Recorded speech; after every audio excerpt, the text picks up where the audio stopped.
Praise the Lord. The best wishes to you and your family members in the name of God. దేవుని నామమునకు మహిమ కలుగును గాక. దేవుని నామం పేరిట మీకును మీ కుటుంబ సభ్యులకును శుభాభివందనములు. ఈరోజు దేవుని వాగ్దానం. Today God's promise.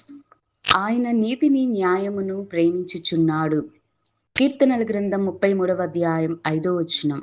He loves righteousness and justice. The book of Psalms chapter 33 verses 5. క్రీస్తునందున్న ప్రేమైన సహోదరి సహోదరులారా, ఈ శ్రేష్టమైన ఉదయకాల సమయంలోనూ దేవుడు మనందరితోని వాగ్దానం చేస్తున్నాడు. ఆయన నీతిని న్యాయమును ప్రేమించుచున్నాడు.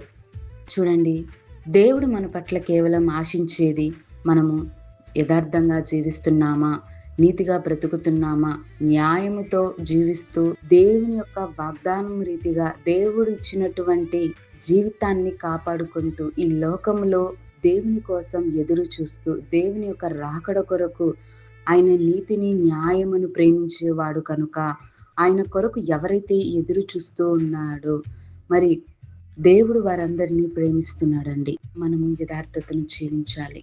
యథార్థతతో మన కుటుంబాన్ని కాపాడుకోవాలి.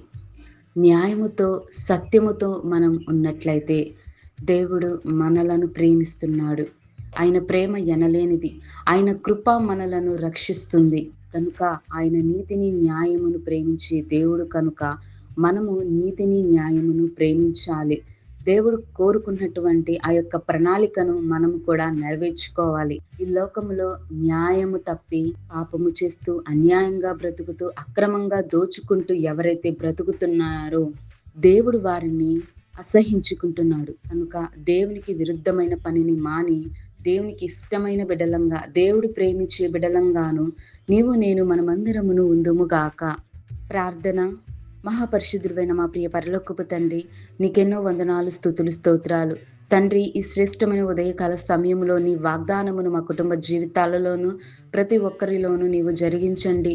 ప్రభా, ఈ లోకంలో అన్యాయం అక్రమం అనేది ఎక్కువైపోయింది. ప్రభా, పాపములందరి నుంచి వారందరి నుంచి దయచేసి విడిపించి రక్షించండి. ప్రభా, నీతిగాను న్యాయముగాను బ్రతకడానికి నీ భయభక్తులతో జీవించి నిన్ను ఆరాధించి నేను స్తుతించే బిడ్డలంగాను ఉండే కృపా కాపుదల మా అందరికీ దయచేయమని యేసయ్య నామమున ప్రార్థిస్తున్నాను తండ్రి. ఆమేన్.